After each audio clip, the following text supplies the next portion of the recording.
सतो मा सद्गमय तमसो मा ज्योतिर्गमय मृत्योर्मामृतं गमय। ओम शांति शांति शांति।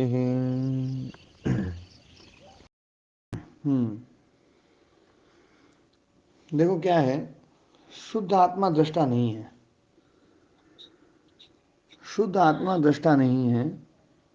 वास्तव में देखा जाए तो जब हम दृष्टा शब्द का अर्थ ये करते हैं कि दृष्टा मतलब देखने वाला, जब हम ये अर्थ करते हैं तो शुद्ध आत्मा दृष्टा नहीं है।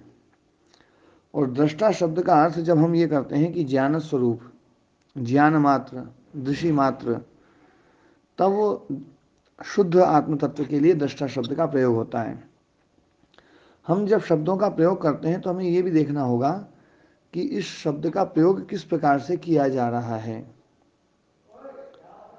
तो है ना, जो है, जो प्रत्यय होते हैं, प्रत्यय जो है किस अर्थ में हो रहा है, ये बात बड़े ध्यान से समझने की है। जैसे प्रमाण, प्रमाण का एक अर्थ निकलेगा करण में।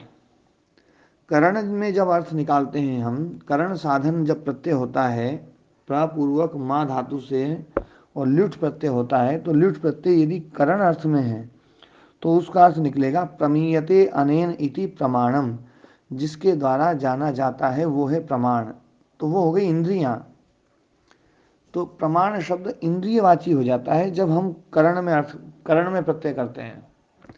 और वही प्रत्यय जब हम भाव में करते हैं, तो भाव में जब हम प्रत्यय करते हैं तो उसका अर्थ होगा, है ना, प्रमा एव प्रमाणम। प्रमा मतलब ज्ञान मात्र ही प्रमाण है। ज्ञान और प्रमाण दोनों में देखो लुट प्रत्यय है, ज्ञान। तो ज्ञान का अर्थ होता है जो जाना जाता है वो भी ज्ञान है, और ज्यायते अनेनिति ज्ञानम, जिसके द्वारा जाना जाता है वो भी ज्ञान है।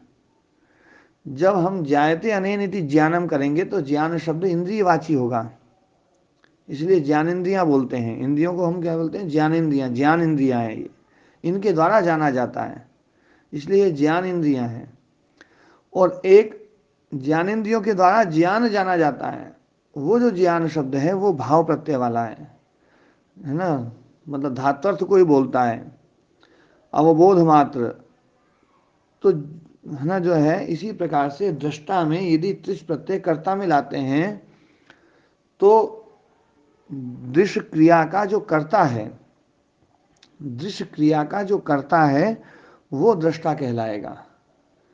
तो कर्तृत्व जो है वो शुद्ध आत्म तत्व में नहीं है।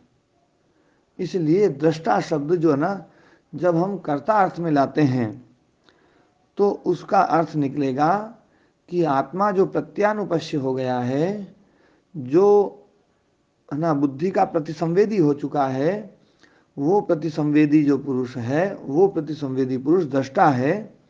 और जब वृत्ति रहित अवस्था होगी तो वही दृष्टा स्वरूप में स्थित हो जाएगा। तो दृष्टा का दृष्टित्व समाप्त हो जाए और स्वरूप अवस्था हो जाए, ये कर्ता अर्थ में प्रत्यय करेंगे जब हम, ये अर्थ निकलेगा। तो वहां पर दृष्टा वास्तव में दृष्टा नहीं होता है, वो उपदृष्टा होता है। दृश्य समीप में है इसलिए उसको वो उपदृष्टा बन गया है। तो ये तो दृष्टा कर्ता अर्थ में हो गया। और दृष्टा शब्द में त्रिच प्रत्यय भाव में करें, भाव में आता नहीं है त्रिच प्रत्यय जल्दी से, लेकिन चूंकि जो है जब दिखाई देता है कि हम भाव में अर्थ करते हैं, क्योंकि निरुक्तकार यास्क जो है किसी भी शब्द में कोई सा भी प्रत्यय जो है ना किसी भी अर्थ में घुमा देते हैं वो जो है जब वो त्रिच प्रत्यय कर्ता अर्थ में करने की बजाय भाव में करते हैं तो दृष्टा शब्द का अर्थ होता है ज्ञान मात्र। तो ज्ञान मात्र होगा तब वो दृष्टा शब्द शुद्ध आत्म तत्व को कहेगा। तो हाँ जी, हम आयुष्मान हो। आज आपकी काम की चीज थी, निकल गई। तो दृष्टा जो है, हाँ हाँ, दृष्टा शब्द में त्रिच प्रत्यय भाव साधन रहेगा तो दृष्टा शब्द का अर्थ निकलेगा ज्ञान मात्र।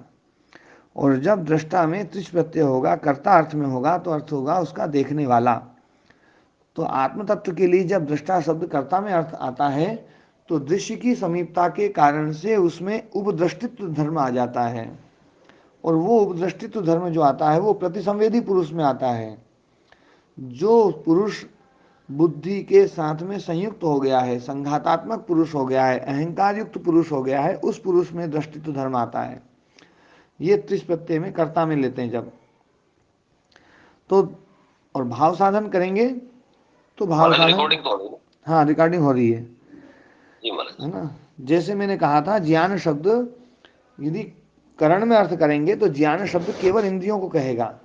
ज्ञान मतलब इंद्रियां, जिससे जाना जाए। ज्ञायते अनेनिति ज्ञानम, जिसके द्वारा जाना जाता है वो है ज्ञान, वो है इंद्रियां, ज्ञानेन्द्रियां। और ज्ञान शब्द जो भाव में प्रत्यय करेंगे तो ज्ञान का अर्थ होगा केवल ज्ञान मात्र, है ना, बोध। तो वो जो है, जब बोध और ज्ञान मात्र जो होगा तो उसका अर्थ होगा वृत्ति महाराज रूप। भाव प्रत्यय का क्या मतलब होता है? भाव प्रत्यय केवल धात्वर्थ को बोलता है। धात्वर्थम वदति भाव प्रत्यय। भाव प्रत्यय केवल धात्वर्थ को बताता है, जो धातु का अर्थ है। धातु का अर्थ जो है, ज्या का अर्थ है जानना, ज्या अवबोधने, अवबोधन, जानना, वो है ज्या। जैसे हम बोलते हैं ना, जो ना प्रमा, प्रमा मतलब ज्ञान, बोध, बोध मतलब ज्ञान, गमन, गमन मतलब गति मात्र। गति मात्र। गति, गति में भी जो ना तीन प्रत्यय ना भाव में है। गति मतलब गति करने वाला गति नहीं है, गति जहां हो रही है वो गति नहीं है। गति मतलब केवल गम धातु का जो अर्थ है, क्रिया मात्र। ठीक है ना। जी महाराज। तो ये है भाव प्रत्यय। भाव प्रत्यय केवल धात्वर्थ को बतलाते हैं, बस धातु का अर्थ मात्र बतला देंगे और कुछ नहीं बतलाएंगे। आप भाव प्रत्यय का मतलब महाराज जी साधारण भाषा में जहाँ से चीज शुरू हुई है। नहीं नहीं, केवल धात्वर्थ, केवल क्रिया, धात्वर्थ केवल क्रिया। हाँ नहीं, जैसे ज्ञान में आई ना क्रिया पहले वहां से शुरू हुई, वो यही ऐसा कहना चाह रहे हो कुछ? नहीं, ज्ञान, ज्ञान मतलब बोध, केवल बोध। केवल ज्ञान बोध। मतलब बोध। और जब करण में अर्थ होगा, ल्युट प्रत्यय करण में होगा तो इसका अर्थ होगा ज्ञायते अनेनिति ज्ञानम, वो साधन। ज्ञान का साधन जो है उसको ज्ञान कहा जाएगा जब करण में अर्थ होगा। जैसे गति शब्द है, गति मतलब केवल गति, केवल गमन। अब गमन जो है वो हो रही है, कहाँ से शुरू हुई उससे कोई मतलब नहीं है, केवल गमन। एक व्यक्ति जा रहा है तो हम देख रहे हैं उसमें गति है, उसमें एक क्रिया है। वो जो क्रिया जो है ना, उस क्रिया मात्र को गति कहा जाएगा। और यदि करण में अर्थ करण में प्रत्यय कर दें तो जिसके द्वारा गति होती है उसको गति शब्द कहेगा। फिर वो पैरों को कहेगा, पैरों को कहेगा, वाहन को कहेगा, है ना। जैसे वाहन जिसके द्वारा ढोया जाता है वो है वाहन, तो वहां पर करण में है। तो करण में प्रत्यय होता है या भाव में प्रत्यय होता है, इसके द्वारा हम जो है ना किसी भी वाक्य के अर्थ को ना समझते हैं और निकालते हैं। तो दृष्टा शब्द जो ना यहाँ पर कर्ता अर्थ में नहीं है, ध्यान देने वाली बात है। आत्मा के लिए जो दृष्टा शब्द है वो दृष्टा शब्द भाव प्रत्यय है। दृष्टा मतलब दृषि मात्र, केवल ज्ञान मात्र, देखने वाला अर्थ नहीं है। क्योंकि आत्मा में क्रिया नहीं है, आत्मा निष्क्रिय है। निष्क्रिय पुरुष, अकर्ता पुरुष, पुरुष अकर्ता है, पुरुष निष्क्रिय है। इसलिए है ना, देखने वाली क्रिया उसमें कैसे संभव हो सकती है। तो दृष्टा शब्द का अर्थ होगा ज्ञान मात्र। लेकिन यदि हम कर्ता में अर्थ करते हैं, कर्ता में प्रत्यय करते हैं, तो इसका अर्थ होगा देखने वाला। फिर वो देखने वाला आत्मा कौन होगा? वो आत्मा वो होगा जो प्रतिसंवेदी है, जीव के साथ में, बुद्धि के साथ में, जिसका उपाधि भेद, उपाधि के द्वारा जो अभिन्न हो चुका है, उपाधि के द्वारा जो युक्त हो चुका है, उपाधि युक्त, तो वो हो गया है दृष्टा। तो वो दृष्टा जो है देखने वाला हो गया है, कर्ता नहीं था फिर भी कर्ता बन गया है। और वो जो कर्ता बन गया है वो कर्ता कब बनता है? जब वृत्ति रूप होता है। आत्मा जब वृत्ति सारूप्य होता है तब कर्ता बनता है। आत्मा जब वृत्ति सारूप्य है तब भोक्ता भी बनता है। तो आत्मा जब वृत्ति सारूप्य है तभी वो दृष्टा है, और वो दृष्टा जब वृत्ति रहित अवस्था होती है, वृत्ति जब रुकती है, वृत्ति जब निरुद्ध होती है, तो ना योगश चित्त वृत्ति निरोधा, चित्त की वृत्तियों का निरोध ही योग है। और तब तदा द्रष्टु स्वरूप अवस्थानम, तो वो जो दृष्टा था, जो देखने वाला था, जो कर्ता अर्थ वाला था वृत्ति अवस्था में, अब वृत्ति रुक गई है तो दृष्टा अपने स्वरूप में स्थित हो जाएगा। तो फिर दृष्टा का दृष्टित्व समाप्त हो जाएगा, दृष्टा का दृष्टित्व समाप्त हो जाएगा, और वो केवल जो है ज्ञान मात्र रह जाएगा, स्वरूप मात्र रह जाएगा। ये व्याख्या भी बड़ी तर्क संगत व्याख्या है, अच्छी व्याख्या है। तो महाराज ये तो एक ही चीज सिद्ध हो गई, सिर्फ ऐसे तो ये अविद्या है ना, यही सबको नचा रही है, यही आत्मा को दाबती जा रही है, बस इसको मारना है। हाँ, वो आत्मा को तो नहीं दाब सकती है, हाँ प्रतिबिंब को हाँ, वो दबाती है। दाब नहीं सकती, पर जो संसार है ना वो अविद्या के कारण ही चल रहा है ना। हम्म, वो दाब तो नहीं सकती, पर वो बस अविद्या को ही हटाना है, ये एक ही चीज आ रही है घूम फिर के। हाँ, तो वो प्रतिबिंब को गड़बड़ करती है। जो प्रतिसंवेदी पुरुष है उसको ही सब कुछ, जो कुछ भी होगा वो प्रतिबिंबित को ही हो सकता है। शुद्ध पुरुष को तो कोई कुछ नहीं कर सकता है ना। महाराज जी ये महाराज जी प्रतिबिंब रूप जो पुरुष है वास्तव में चित्त ही है। हाँ, चित्त ही है, चित्त में रिफ्लेक्शन है। हाँ, चित्त में ही मतलब कल जो होता है चर्चा कि वो चल रही अपने आप को थी, आत्मा के समान है। कल जो चर्चा चल रही थी तत्वमसि श्वेत केतो प्रज्ञानम ब्रह्म अयम आत्मा ब्रह्म, है ना। तो ये जो जी ये महावाक्य हैं, महावाक्य हैं, और ध्यान देने वाली बात है, इनको महावाक्य क्यों कहा जाता है ये भी बड़ा अच्छा उन्होंने बताया है उसमें ना, उस वीडियो में। महावाक्य इसलिए हैं क्योंकि ये सबसे बड़े वाक्य हैं, इसलिए महावाक्य नहीं है। राम कुमार जी, जी सुने महाराज। अहम ब्रह्मास्मि या तत्वमसि या अयम आत्मा ब्रह्म, है ना, ये जो वाक्य हैं, प्रज्ञानम ब्रह्म, ये चार वाक्य महावाक्य माने जाते हैं उपनिषदों में। चार अलग अलग शाखाओं के जो आरण्यक या उपनिषद हैं, उन आरण्यक और उपनिषदों के कारण से इनको अलग अलग वाक्य माना जाता है। ये जो है प्रज्ञानम ब्रह्म, ये ऐत्रेय उपनिषद का है। प्रज्ञानम ब्रह्म ये ऐत्रेय उपनिषद, क्योंकि ऐत्रेय उपनिषद ऋग्वेदी उपनिषद है। और जो है अहम ब्रह्मास्मि ये बृहदारण्यक उपनिषद है, बृहदारण्यक यजुर्वेद शाखा वालों का उपनिषद है। जी और सामवेद को मानने वाले लोगों के लिए छांदोग्य उपनिषद है, उसका है तत्वमसि, तत्वमसि। जी और अथर्ववेद वालों का जो उपनिषद है वो मांडुक्य उपनिषद है, और उसका वाक्य है अयम आत्मा ब्रह्म, जी महाराज। है ना, अयम आत्मा ब्रह्म, ये आत्मा ही ब्रह्म है। तो ये जो है ना, ये महावाक्य हैं। ये महावाक्य क्यों है ये समझने की बात है। ये महावाक्य इसलिए हैं, ये वाक्य महान है इसलिए ऐसा नहीं, ये महान विषय के बारे में बता रहे हैं इसलिए महावाक्य हैं। इनका जो विषय है वो महान है, और वो जो महान है ना वो किसी अपेक्षा से महान नहीं है, जी सापेक्षिक नहीं है। ये किसी अपेक्षा की दृष्टि से, इसकी दृष्टि से, इसकी दृष्टि से, इसकी दृष्टि से, वो तो महान है। सभी जो महत्तर हैं, जितने भी महत्तर हैं उन सबसे महान, मतलब वो महान है, सर्व महान, सर्व महान। अपेक्षा की दृष्टि से नहीं, वो महान ही है, वो हर क्षण महान रहता है, किसी भी क्षण में वो अमहत नहीं होता है, वो अमहान ही है। तो वो आत्म तत्व के लिए महान शब्द कहा जाता है, क्योंकि जो है बाकी जितने भी महत हैं, महान है, वो सब महान जो है वो, है ना, बड़े कालखंड में जो है महान अमहान हो जाते हैं। आज हमारे प्रधानमंत्री जी महान हैं, लेकिन एक कालखंड में वो महान नहीं थे, और एक कालखंड में महान नहीं रहेंगे। और जिसको हम महत बोलते हैं वो महत भी इंद्रिय रूप में हो गया तो अमहान हो गया। महान तो वो तब होता है जब वो, है ना, जो है केवल अहम अहम रहे, मैं ही हूँ बस और कुछ नहीं, तो महान है। जी तो हमारे पास हमारा जो चित्त है ना ये महान है, लेकिन ये महान जो है ना ये तभी तक है महान जब मैं हूँ बस केवल। अब मैं शरीर हूँ तो वो चित्त जो है वो छोटा हो गया कि नहीं हो गया, क्यों जी, मैं शरीर हूँ, सीमित हो गया। मैं इंद्रिय हूँ, प्रपंच में आ रहा है मैं ना इंद्रिया हूँ, मैं गणेशानंद हूँ, मैं विद्यार्थी हूँ, मैं सन्यासी हूँ, मैं पुलिस वाला हूँ, मैं सीए हूँ। आज मतलब जो ना, हम किसी न किसी में विशेषित कर देते हैं कि मैं शरीर हूँ। तो शरीर से अलग कितनी सारी चीजें जो मैं नहीं हूँ, क्योंकि मैं शरीर हो गया।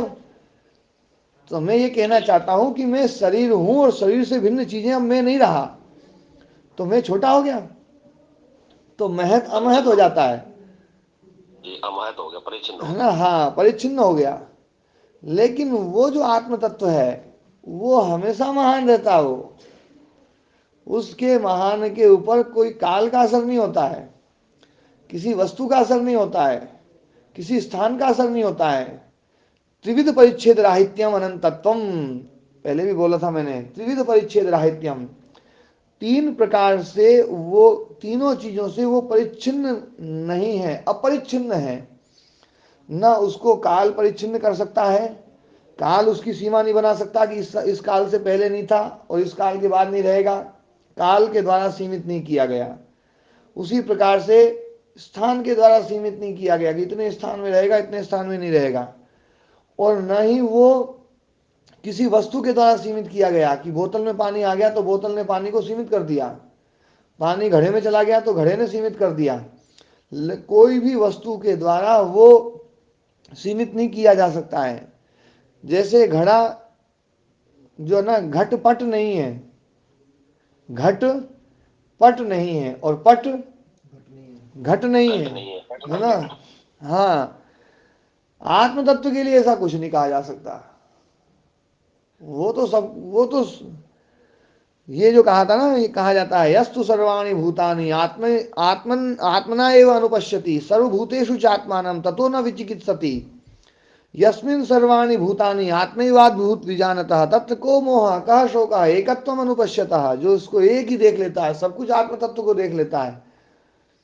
तो आत्म तत्व का तो है ना, जो है ना, वेदांत की परिभाषा के हिसाब से देखा जाए तो वो महत्तम से भी महान है। इसलिए आत्मा को महान कहा जाता है, और उस महान के लिए जो कहा गया है इसलिए वो महावाक्य है, महावाक्य। महाराज जी, भूमा वाले प्रसंग में जो कहा है ना जी, हम्म, जो वही भूमा तत्सुखम, हाँ, नाल पे सुखम। हम्म, यदल्पम तन्मर्त्यम। जो अल्प है वो मर्त्य है, जो भूमा महाराज है। जी, ईश्वर के लिए महान शब्द नहीं आएगा? हैं? ईश्वर के ईश्वर लिए के भी लिए आ महान जाएगा, शब्द। महान शब्द तो किसी के लिए भी आ सकता है ना। लेकिन महान शब्द जो, जब उपनिषदों में महान शब्द का वो आता है वो तो आत्मा के लिए है। तो फिर वो आत्म तत्व के लिए आता है। ठीक है महाराज।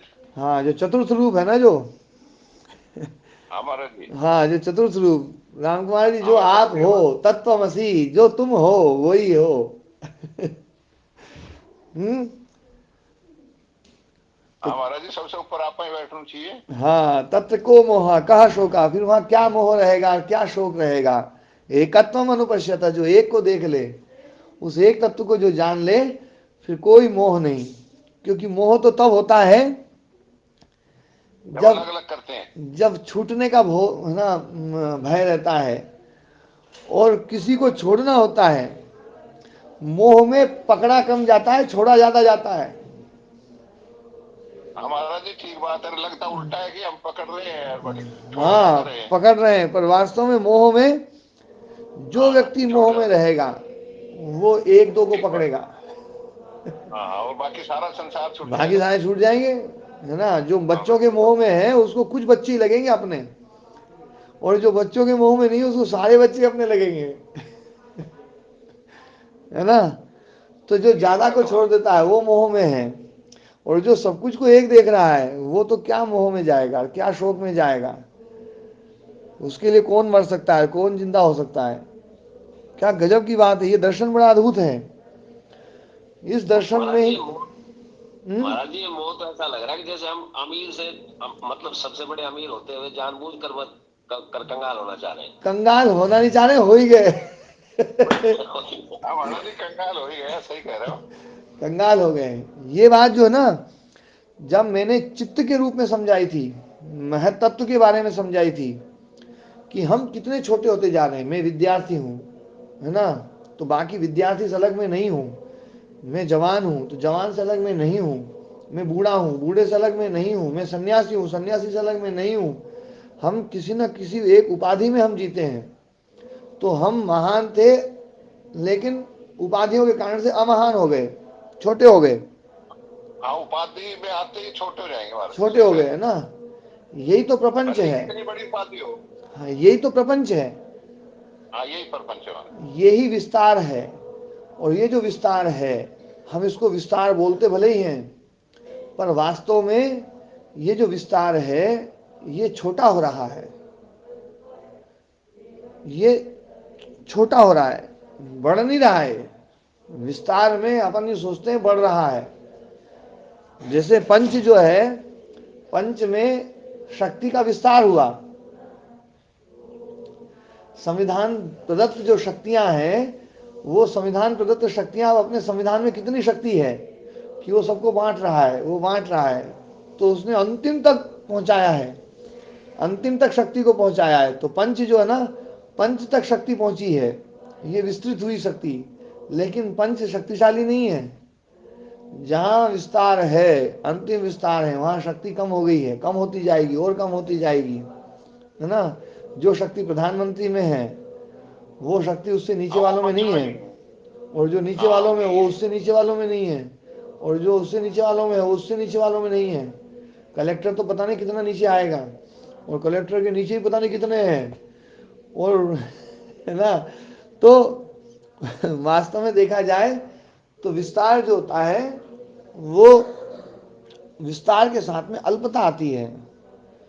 इसलिए प्रपंच जो है ना, ये जो है ना, ये अल्प है। इसलिए इस प्रपंच को अल्प कहा गया है वेदांत में, इसको मर्त्य कहा है ना। वो मूल रूप जो है ना, वही महान है, वो आत्म तत्व महान है।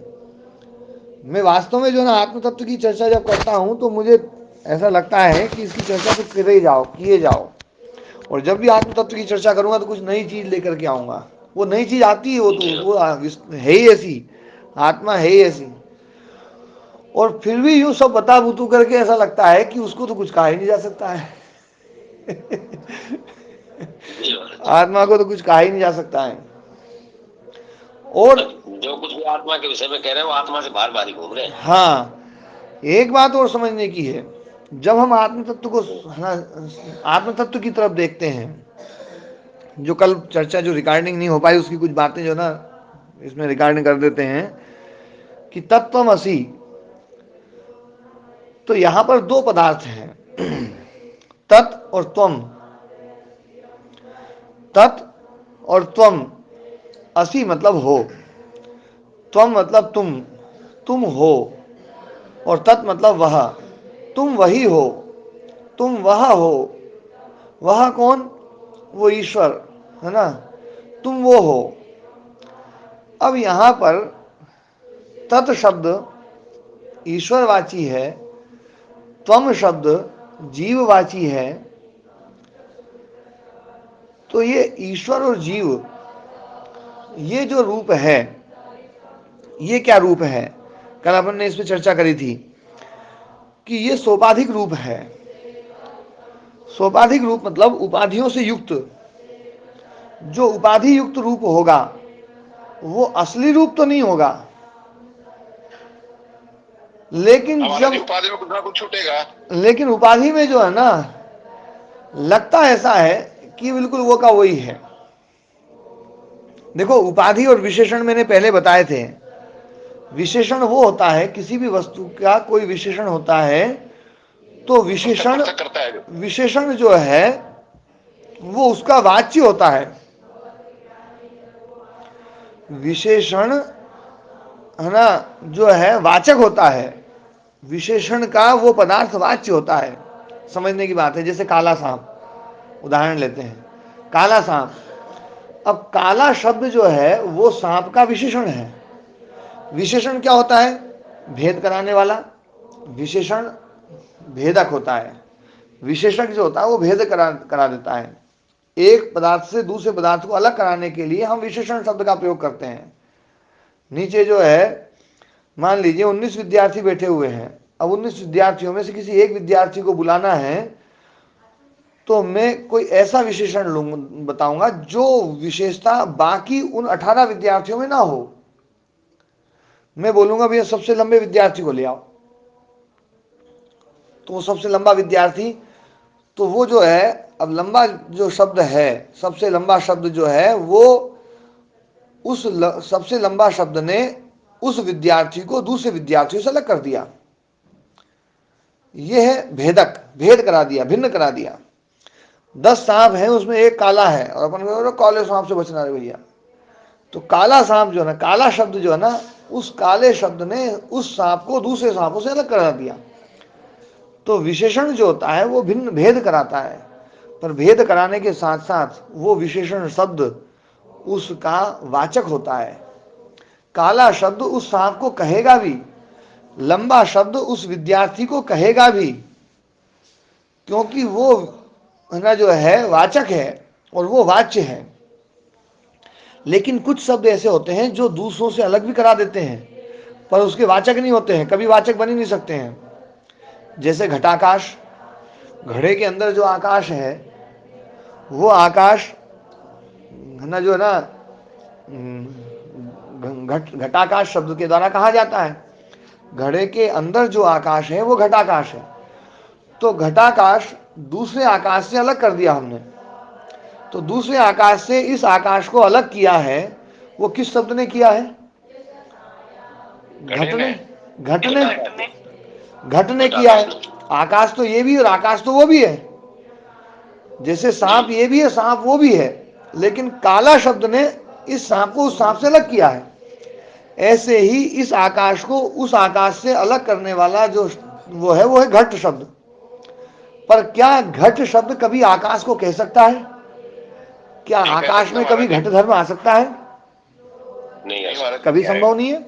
आकाश बिल्कुल अलग है, घट बिल्कुल अलग है, लेकिन फिर भी घट शब्द ने उस आकाश को दूसरे से भिन्न करा दिया। तो भेदक तो है, वो भेदक तो है, लेकिन उसका वो वाचक नहीं बन सकता, वाच्य वाचक संबंध नहीं हो सकता है। इसी प्रकार से हमारा जो चित्त है, उस चित्त से जो व्यावृत्त आत्म तत्व है, उस चित्त से जो व्यावृत्त जो आत्म तत्व है, वो आत्म तत्व जीवात्मा शब्द के द्वारा व्यवहृत किया जाता है, जीवात्मा शब्द के द्वारा कहा जाता है। और वो जीवात्मा शब्द उस आत्मा से इस आत्मा को अलग भी कर देता है, लेकिन ये जीव शब्द कभी भी आत्मा का वाचक नहीं बन सकता है। हाँ भारत जी, समझ में आ गया, बहुत सुंदर समझ में आ गया। जीवात्मा आज समझ में आई है पूरी तरह से, बहुत बढ़िया। तो जीवात्मा शब्द मतलब जो है कभी भी आत्मा का वाचक नहीं बनेगा, लेकिन ईश्वर भी नहीं बनेगा, ऐसे ईश्वर भी नहीं बनेगा। क्या गजब बात बोल दी है, ईश्वर भी सोपाधिक शब्द है। अब इन दोनों उपाधियों को हम अलग कर दें, जैसे एक घटाकाश है, एक कमंडल आकाश है, एक मठाकाश है, एक पटाकाश है, एक है ना मुखाकाश है, मुख में भी आकाश है। ये सारे आकाश अलग अलग हैं, लेकिन तत्वता देखा जाए तो इनमें सब में उपाधि भेद है, उपाधि भेद है। भेद आकाश में नहीं है, भेद उनकी उपाधियों में, उपाधियों में है। आकाश तो एक ही है, और जो एक ही है ना वही एक हो सकता है। तत्वमसि श्वेत केतु है, श्वेत केतु तू वही है, तो तू वही है, ये बात कही जा रही है, तो उपाधि हटा करके कही जा रही है। जब उपाधि हटा दी जाएगी ना, तब तू वही है, और उपाधि लगा करके बोलेंगे तो सब अलग अलग है ही। ध्यान देने वाली बात है, ईश्वर और जीव कभी भी एक नहीं हो सकते हैं सोपाधिक रूप में, निरुपाधिक रूप में ही एक हो सकते हैं। इसलिए निरुपाधिक रूप में जब आत्म तत्व को जो व्यक्ति है ना देखता है, वही ये वाक्य बोल सकता है तत्वमसि। जो आत्म तत्व को देखता है, उपाधि हटा करके देखता है, वही ये बोल सकता है अहम ब्रह्मास्मि। जो आकाश घट को नहीं देखता है, वही आकाश ये बोल सकता है कि मुखाकाश भी मैं ही हूं। मैं यूं सोचूं कि मैं ब्रह्म हूं, और प्रदीप व्यास जी सोचे कि मैं ब्रह्म हूं, राम कुमार जी सोचे मैं ब्रह्म हूं, तो फिर तो ब्रह्म कई हो जाएंगे। हाँ, फिर वो ब्रह्म ने ब्रह्म को मारा, वो ही आ जाएगा। वो तो बड़ा गड़बड़ हो जाएगा। अहम गड़बड़ हो जाएगा ब्रह्मास्मि भाई। शब्द का जो है ना वास्तविक अर्थ जो है वो ये है कि जो निरुपाधिक रूप से जो है ना, जो निरुपाधिक रूप से उपाधियां हट जाएं तो फिर अहम ब्रह्मास्मि शब्द निकलेगा। और वो अहम ब्रह्मास्मि जो अहम शब्द है वो मे का अर्थ नहीं है। वास्तव में अहम शब्द सर्वम ब्रह्म, सर्वम खलविदम ब्रह्म, जो महावाक्य है, सर्वम खलविदम ब्रह्म, सब कुछ ब्रह्म ही है। और जब वो वाक्य वो आत्मा निकलता ही है, नहीं महाराज जी। आत्मा, सब कुछ वो आत्मा ही आत्मा। है। यस्तु सर्वाणि भूतानि आत्मा एव भूत विजानता, सब कुछ, सारे भूत, सब कुछ जो है ना वो आत्मा ही है।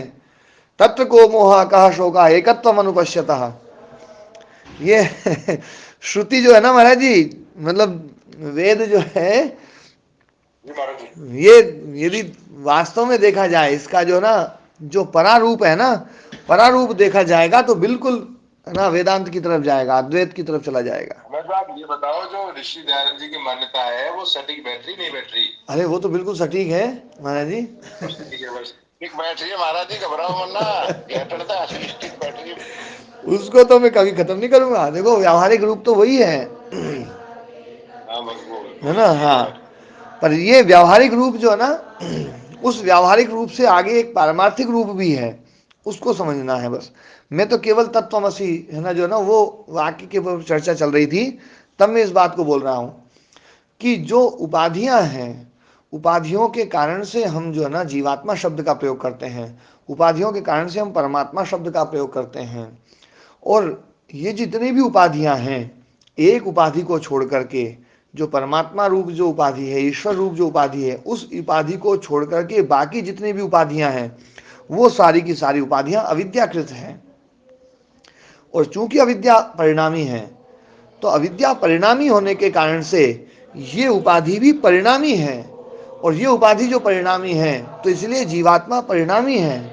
और जीवात्मा परिणामी होने के कारण से कभी वो सुखी होता है, कभी वो दुखी होता है, कभी वो राग में आता है, कभी वो द्वेष में आता है, कभी वो कर्म करता है, कभी वो कर्ता होता है, कभी वो भोक्ता होता है, सब कुछ होता है।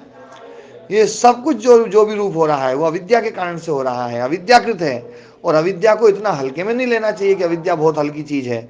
अविद्या वास्तव में बहुत गजब की चीज है। इस संसार को हम अविद्या के द्वारा ही समझ सकते हैं। इस संसार को मृत्यु रूप कहा है, अविद्या मृत्युम तीर्थवा। अविद्या के द्वारा ही हम इस संसार को, मृत्यु को है ना पार कर सकते हैं। बिना अविद्या को जाने तो पार ही नहीं कर सकते हैं, है ना। जो लोग ये कहते हैं कि जो है मैं तो जो है, महाराज जी, अविद्या को जाने बगैर जो अहम ब्रह्मस्व कहते हैं ना, वही परेशानी का कारण है।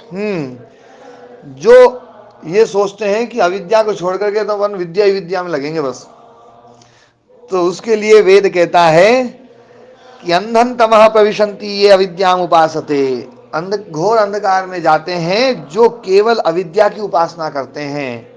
और ततो भूय इव ते तमह ये उ विद्यायामृता, और उनसे भी ज्यादा भयंकर अंधकार में वो जाते हैं जो अविद्या को स्वीकार नहीं करते हैं, केवल विद्या में लगे रहते हैं। क्या क्या गजब बात कह दी। तो इसलिए जो है ना, इसलिए विद्या और अविद्या दोनों को जानना पड़ेगा। विद्याम च यस्तद वेदो भयम सह, जो दोनों को जानता है, अविद्या को भी और विद्या को भी जानता है ना। अविद्या मृत्युम तीर्थवा, अविद्या के द्वारा वो मृत्यु को पार करता है। और विद्या अमृतम अश्नुते, विद्या के द्वारा वो अमृतत्व को प्राप्त करता है। तो ये बात जो है ना समझ में आ जाए। मैं कहीं कभी भी, हाँ जी महाराज जी, शायद इसीलिए इस उपनिषद को पहला उपनिषद बनाया है। हाँ मूल आधार यही से चलेगा। जी जी।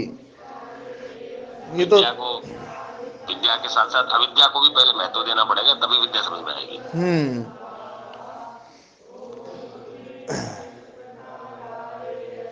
ये जो 5-6 मंत्र है महाराज जी, ये तो हाँ जी ओम जी। 4-5 उपनिषद को एक बार आप पढ़ाते हैं तो बहुत अच्छा रहेगा, समझ आ जाएगा अच्छे से। हाँ, ईशावास्य उपनिषद जो ना कभी पढ़ना चाहिए। चलो देखेंगे कभी उसको। छोटा ज्यादा समय भी नहीं लगेगा। अभी तो मेरे को ही पूरा समझ में नहीं आया वो, पर ना जो है आपको समझ में ना आया हो ना, ऐसा तो नहीं हो। देखो जो मैं बोल रहा हूँ सही बोल रहा हूँ, पर बाकी में कुछ मंत्र जो है ना आप लोगों को बताता हूँ। ये अब देखो आज जो ना, यस्तु सर्वाणि भूतानि आत्मनैव अनुपश्यति सर्वभूतेषु चात्मानं ततो न विचिकित्सति न ततो न विचिकित्सति यस्मिन् सर्वाणि भूतानि आत्मैव आत्मा एव भूत अविजानतः, है ना, महाराज जी तत्र कह आप मोह महाराज जी, है। इसमें महाराज जी आप तो थोड़ी भूल कर रहे हैं। हाँ हाँ, आत्मा अभूत भी जानते हैं जी। आत्मा एवाभूत अएव अभूत, मैं अभूत ही बोल रहा हूँ। अभूत अभूत हाँ अभूत अभूत सब। हाँ, मैं अभूत ही बोल रहा हूँ। यदि भूत निकल गया तो भूत तो जो है ना बनेगा, भूत तो जो है ना मांग जब शब्द प्रयोग होगा, मांग शब्द का प्रयोग होगा तभी बनेगा भूत, जी महाराज है ना। माँ जी भवान महाराज। भूत, माँ भवान भूत जो है ना तभी बनेगा भूत, नहीं तो अभूत शब्द ही रहेगा। ये लुंग लकार का रूप है भू धातु का। अभूत अभूताम अभुवन, अभू अभूतम अभूत, अभुवम अभूव अभूमा, ये लुंग लकार का रूप है भू धातु का। जी महाराज। जी जी। तो यस्मिन् सर्वाणि भूतानि आत्मा एवाभूत विजानतः, है ना, तत्र कह मोह कह शोक एकत्वम अनुपश्यतः। जी। तो जो है, जो व्यक्ति अहम ब्रह्मास्मि यह बोलता है या तत्त्वमसि तुम वही हो, तो तुम का मतलब तुम नहीं हो, है ना। सर्वम ततेव अस्ति, सब कुछ वही है, ऐसा अर्थ निकलेगा। फिर जब व्यक्ति उपाधि भिन्न हो जाता है, उपाधि को छोड़ देता है, उपाधि रहित हो जाता है, जब वो उपाधियों को छोड़ करके उस आत्म तत्व को देखता है, तब वो ये बात कह सकता है कि सब कुछ वही है, सर्वम खलविदम ब्रह्म, तब ये बात बोलेगा। और वो व्यक्ति जब अहम शब्द का प्रयोग करता है तो अहम नहीं प्रयोग कर रहा है, वो सर्वम का ही प्रयोग कर रहा है ना। तब वो ये कह जी सकता है माँ में हमारी विडम्बना तो ये है ना ए? वो महाराज जी, हाँ हमारी विडम्बना ये हो रही है समाज में, हम अलग अलग पूज भी रहे हैं और वो भी कह रहे हैं, फिर वो है बात ना। बैठ नहीं रही। हाँ, तो वो जो ना, जो अर्जुन को कहा जाता है ना कि माँ में वो शरणम गच्छ, मेरी मेरी शरण में आ जा, तो मेरी शरण में आ जा ऐसा नहीं है। आत्मा की शरण में आ जाए। हाँ, उस सर्वम की शरण में पहुंच जा जो सर्व है। यदि वहां पर माम शब्द का अर्थ केवल मैं ले लें, जैसे हम ब्रह्मास्मि में मैं ब्रह्म हूँ, और सीए साहब कहें नहीं मैं ब्रह्म हूँ, और है ना कुशल जी कहें नहीं मैं ब्रह्म हूँ, तो वो हाँ तो ब्रह्म, झगड़ा हो हाँ जाएगा वो तो महाराज, फिर तो लड़ाई झगड़ा हो जाएगा। लड़ाई झगड़ा हो जाएगा। हाँ महाराज जी बहुत हमारे विद्वानों ने, हमारे समाज के समाज सुधारकों ने बहुत सारी भाषा में बातों को कहा महाराज जी। कबीर जी का दोहा आपने तो जरूर सुना होगा कि जब जब मैं था तब तू नहीं, अब तू है मैं नाय, प्रेम गलियति साकरी जामे द्वे न समाये। हाँ ये तो नहीं है। क्या गजब बात है ना। तो ना गीता को जब है ना इस मैं तत्व को जब समझ लेना तो गीता भी समझ में आएगी। और जी महाराज, है ना। हाँ उसके अब बिना तो बात ही बात नहीं करती है। जी जी। और इसके अलावा जो कल अपनी जो चर्चा चल रही थी ईश्वर के विषय को लेकर के, सोपाधिक जो रूप मैंने बताया कि सोपाधिक रूप जो है ना, कि एक ही ईश्वर है जो है ना अविद्याकृत है ना नहीं है, उसका अस्तित्व जो है वो ज्ञानकृत है, वो ज्ञानकृत जो है ना, और वो अनंत है, वो है ना जो है ना निरतिशय सामर्थ्य वाला है, उसका ज्ञान ऐसा है जिसमें कुछ है ना जोड़ा नहीं जा सकता, जिसमें से कुछ घटाया नहीं जा सकता है। जोड़ा तब जाएगा जब कुछ कमी होगी, घटाया तब जाएगा जब कुछ खराब होगा, है ना। उसमें कुछ खराब नहीं है उसका, है ना जो है ना ज्ञान, इसलिए उसको निरतिशय ज्ञान बोला गया है।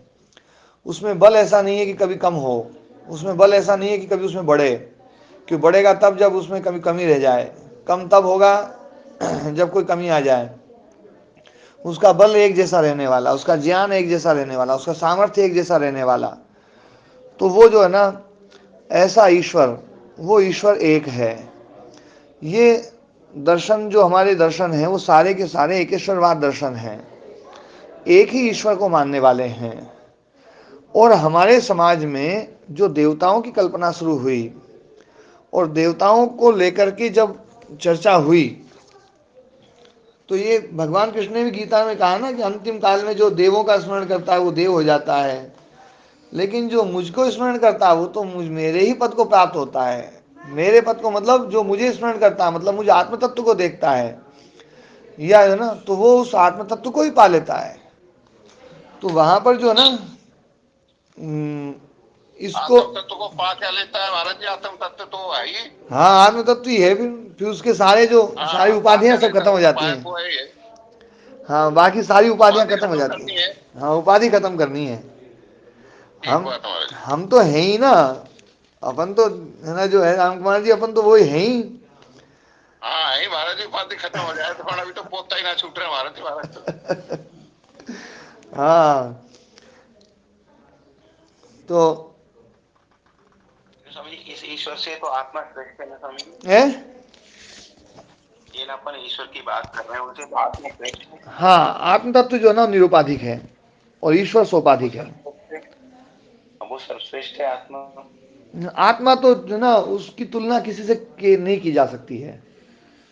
बिना बिना किसी की तुलना के आप उसको श्रेष्ठ बताइए।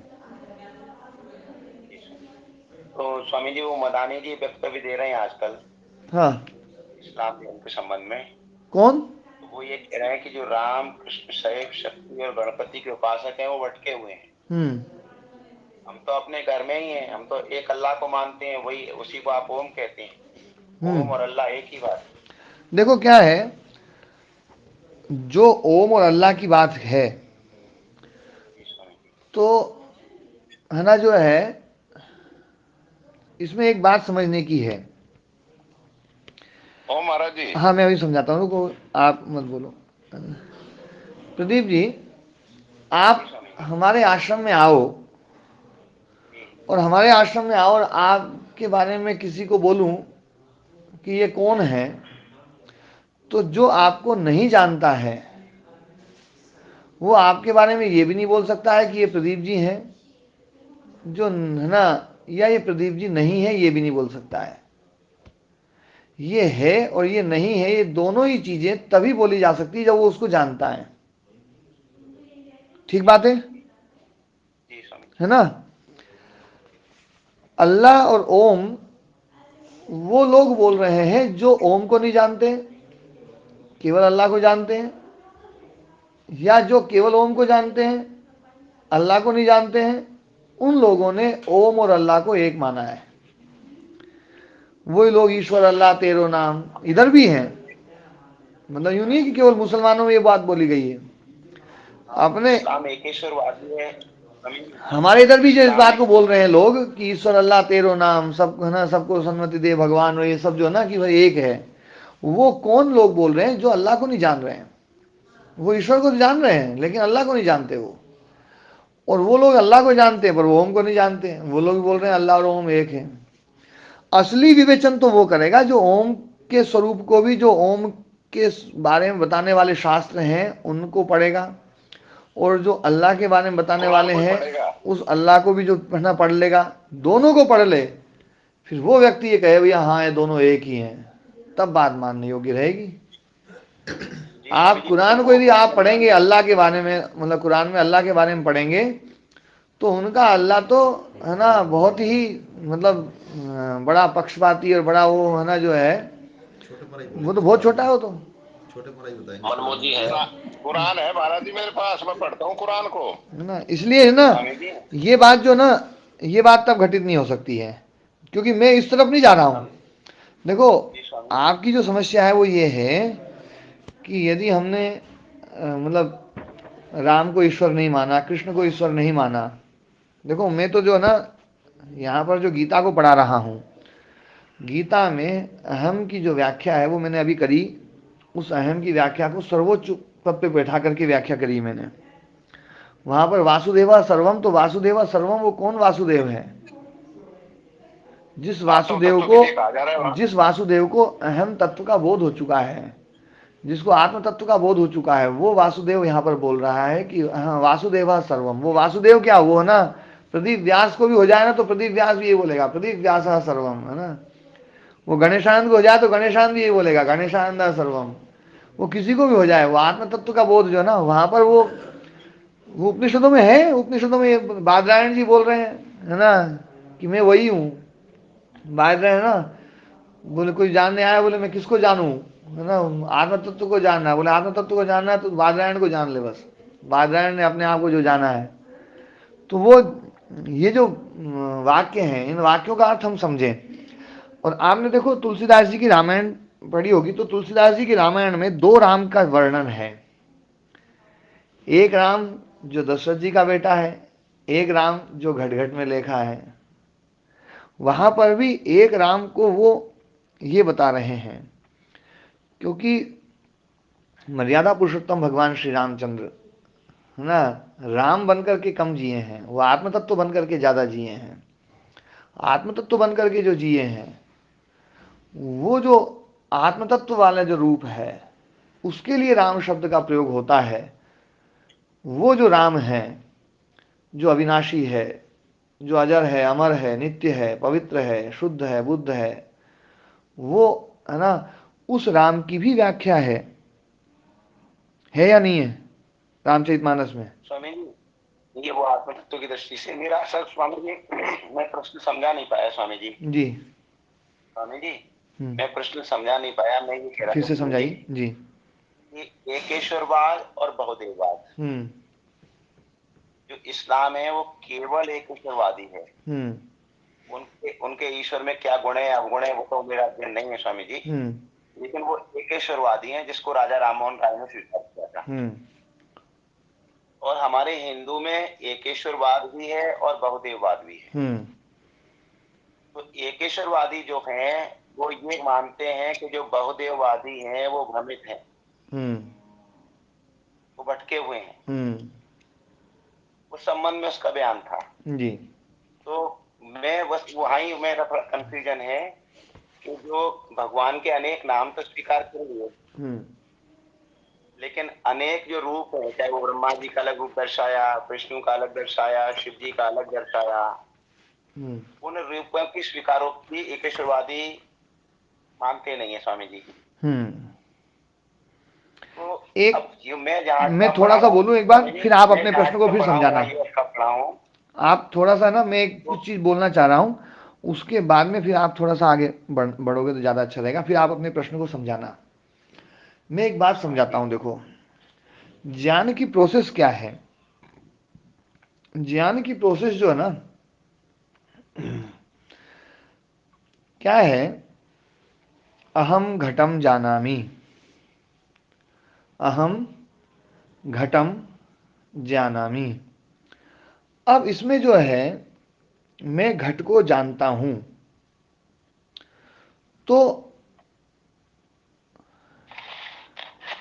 घट जो है, घट का क्या रूप है? घट जो है ना, यहां पर प्रमेय है। प्रमेय मतलब जो जानने योग्य है।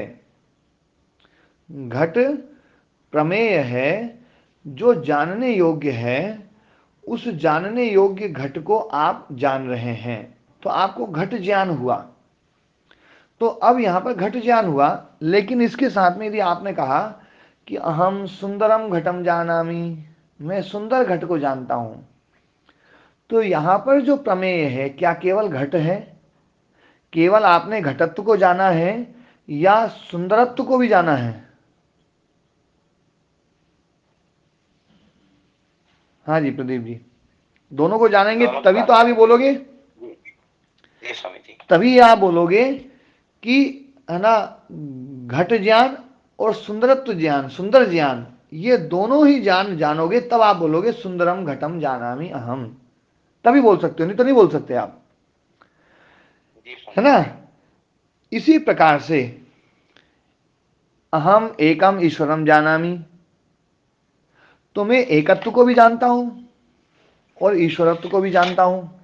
जब ईश्वरत्व को भी जानूं और एकत्व को भी जानूं, तब वहां पर मैं ये बोल सकता हूं कि हम एकम ईश्वरम जानामि। लेकिन कई बार क्या होता है, केवल एकत्व को जानने से ईश्वरत्व के जानने का भ्रम पैदा कर लेता है व्यक्ति,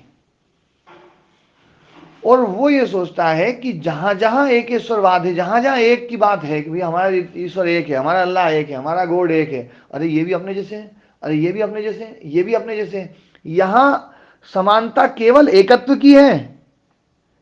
ईश्वरत्व की समानता, अल्लाहत्व की समानता, गौड़त्व की समानता, ओंकारत्व की समानता नहीं है, एकत्व की समानता है।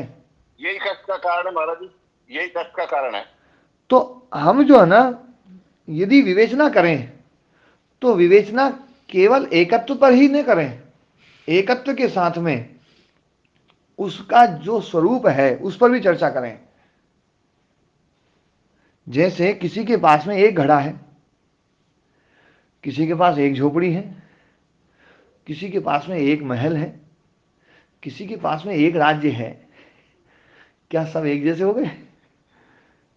क्योंकि सबके पास एक एक तो है ही, एकता में तो सब एक ही है। अलग हो गए महाराज जी, तो सारे सारे अलग हो गए। एकता में तो सब एक है लेकिन किसी के पास में एक झोपड़ी है और किसी के पास में एक महल है, महाराज जी वो 100 को इसी में है ना। तो झोपड़ी वाला भी कह रहा भैया मैं तो एक वाला हूं, है ना। महल वाला कह रहा है यार मैं तो एक वाला हूं। और जिसने महल को जाना नहीं है, बस केवल उसने सुना भैया उसके पास एक महल है। किसी बालक को महल का पता ना हो और किसी बालक को झोपड़ी का पता ना हो।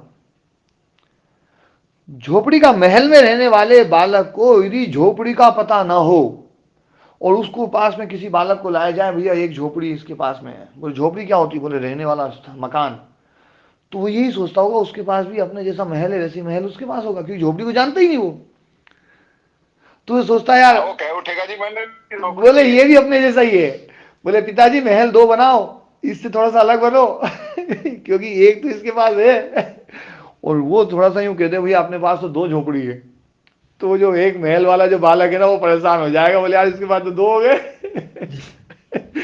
ये भ्रम हमारे पास में तब होता था जब हम छोटे थे और हमारी एक बहन थी। तो मामा जी जैसे कई बार 5 का नोट देके जाते थे, तो 5 का नोट देके जाते थे तो हमारी बहन जो ना 1-1 रुपए के 2 नोट लेकर के, और ये कहती थी कि मेरे पास में 2 है 1-1 रुपए के 2 नोट, और वो बोले तेरे पास तो एक ही है। और वो थोड़ी देर में ये समझा देती थी कि तुम कंगाल हो और मैं ज्यादा अमीर हूं।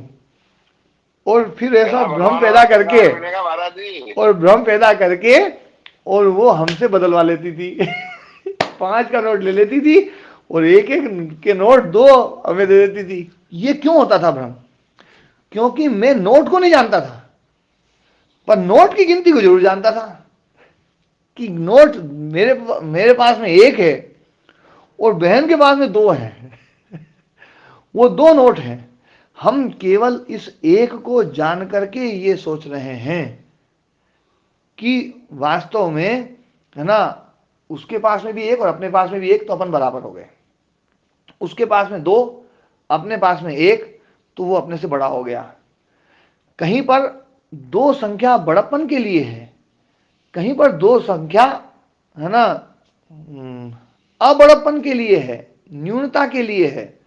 जैसे ईश्वरवाद में जो लोग ये कहते हैं कि तुम्हारे पास तो ईश्वर गण ही है ना, तो वो न्यूनता के लिए आता है। जैसे कोई पति पत्नी कहे भैया मेरे तो 10 खसम है, तो 10 खसम है तो इसका मतलब उसकी जो है ना विशेषता नहीं है, संख्या की दृष्टि से व्यभिचार आ गया उसका। हाँ व्यभिचार आ गया, मतलब जो है ना, बिल्कुल महाराज जी। तो संख्या बढ़ी तो गुण बढ़ेगा ऐसा नहीं है, हर जगह गुण बढ़ता भी, कई बार गुण घटता भी है। तो यहां पर ईश्वर विषय को लेकर के ये जो चीजें हैं कि हम ईश्वरत्व को भी समझे एक बात लेकर के, क्योंकि जो पढ़ने वाले लोग हैं, जैसे इतिहास पढ़ाने वाले लोग हैं, तो वो बताते हैं भैया ये दर्शन ऐसा है, ये ऐसा है, ये सभ्यता ऐसी रही, सभ्यता में ऐसा मानते रहे, सभ्यता में ऐसा मानते रहे। वो लोग केवल, है ना, उस भैया वो एक देवता को मानते थे, वो बहुदेवता को मानते थे, तो चर्चा केवल इस पे होती है एक देवता और बहुदेवता। उन देवताओं का स्वरूप क्या था, उस देवत्व के स्वरूप को यदि हम समझेंगे तो वास्तव में हम फिर सही प्रकार से तुलना और विवेचना कर पाएंगे। विवेचना का मतलब है पृथक पृथक तुलना करना। तो है ना, जो है, जो भी एक को मानने वाले हैं, चाहे वो ईसाई हो, चाहे वो, है ना, यहूदी हो, और चाहे वो इस्लाम हो, और चाहे वो और कोई हो, हमें ये भी देखना पड़ेगा कि वो एकत्व के साथ में जो मान रहे हैं उसका स्वरूप क्या है। हमारा जो ईश्वर का स्वरूप को है, मानना सबसे जरूरी चीज आएगी महाराज जी। हाँ, हमारा जो ईश्वर का स्वरूप है, जानना सबसे जरूरी चीज आएगी। हमारा जो ईश्वर का स्वरूप है, जैसे मैंने कहा ना, अहम सुंदरम पुरुषम जानामि, तो सुंदरम पुरुषम जानामि, तो यहाँ पर प्रमेय दो हैं, एक सौंदर्य और एक पुरुषेय, मतलब पुरुषत्व और सुंदरत्व, ये दोनों ही प्रमेय हैं। दोनों ही प्रमेय को मैंने जब जाना है, तब ये वाक्य बनेगा कि मैं सुंदर पुरुष को जानता हूं। ठीक बात है प्रदीप जी? अब इसमें आप आगे बढ़े। हाँ, अब इसमें आगे बढ़े, इस चीज को ध्यान में रखते हुए आप आगे बढ़ेंगे ना, तो शायद आपके प्रश्न का समाधान स्वयं भी हो सकता है, और नहीं होगा तो फिर अपन चर्चा करेंगे। जी स्वामी जी, जी। मैं स्वामी जी ये कह रहा था स्वामी जी कि अभी मैंने चार्ट बनाया था कल बैठ के। जी। तो आत्मा एक सर्वोच्च तत्व हो गया स्वामी जी। जी। और उसके बाद दो संघातों का मैंने किया, एक सामान्य संघात, एक विशिष्ट संघात। सामान्य संघात में आपने कहा अनेक चित्त हैं, तो ये अनेक संघात हो गए स्वामी जी। अनेक नहीं, इसको अनंत कहो। अनंत हो गए ना स्वामी? हाँ, अनंत हो गए। हाँ। और जो विशिष्ट संघात है उसके विषय में आपने कहा कि ये केवल एक ही विशिष्ट चित्त है जी, दूसरा कोई चित्त नहीं है। अब आपने कहा कि इसके जो इसको ईश्वर कहा या पुरुष विशेष कहा, इसके अलग अलग नाम लोगों ने रख दिए जी, लेकिन वो एक ही है जी। लोगों ने नाम के साथ रूप भी अलग अलग दर्शा दिए, जैसे ब्रह्मा, विष्णु, महेश, इंद्र, अग्नि, वरुण, सबके अलग अलग रूप दर्शा दिए। तो ये जो रूप है ना स्वामी जी, तो अनेक नाम तो हमने स्वीकार कर लिए, जो अनेक रूप हैं ये हमारे बुद्धि यानी मैन मेड है या है ये? हाँ, ये जो है ना, ये क्या है, ये जो रूप है, ये रूप हमारे काल्पनिक है, हमारे द्वारा निर्मित है, ऐसा कुछ ये हमारे द्वारा निर्मित है। और क्या हुआ है, एक बात थोड़ी सी और समझने की है। एक होते हैं देवता। देवता बहुत हो सकते हैं, देवता कितने भी हो सकते हैं। देवता जो बहुत हैं, देवता का मतलब है जो हमें देते हैं, जिनके द्वारा हमारे जीवन का अस्तित्व चलता है, वो है देवता, है ना। दिव धातु बहुत बड़े अर्थ में आती है। दिवु, क्रीड़ा, विजिगीषा, व्यवहार, द्युति, स्तुति, मोद, मद, स्वप्न, कांति, गति, ये इतने अर्थ हैं दिव धातु के। इतने अर्थ जो ना उणादि को, मतलब धातु पाठ में किसी किसी धातु के ही हैं बस। जैसे यज्ञ में 3 अर्थ हैं, यज्ञ, देव पूजा, संगतिकरण, दानेशु। देव पूजा, संगतिकरण और दान। लेकिन दिवु का जो है ना, जो अर्थ है वो सबसे ज्यादा है, लगभग सबसे ज्यादा जो अर्थ वाली धातुएं हैं उनमें दिव धातु है, और उससे देव शब्द बना है। तो देव बहुत सारे हो सकते हैं, पर स्वामी जी ब्रह्मा, विष्णु, अभी मैं उस पे भी आता हूं मैं, है ना। हाँ, तो ये जो है ना देवता हैं, ये जो मतलब नहीं, अभी मैं उसी भी आऊंगा।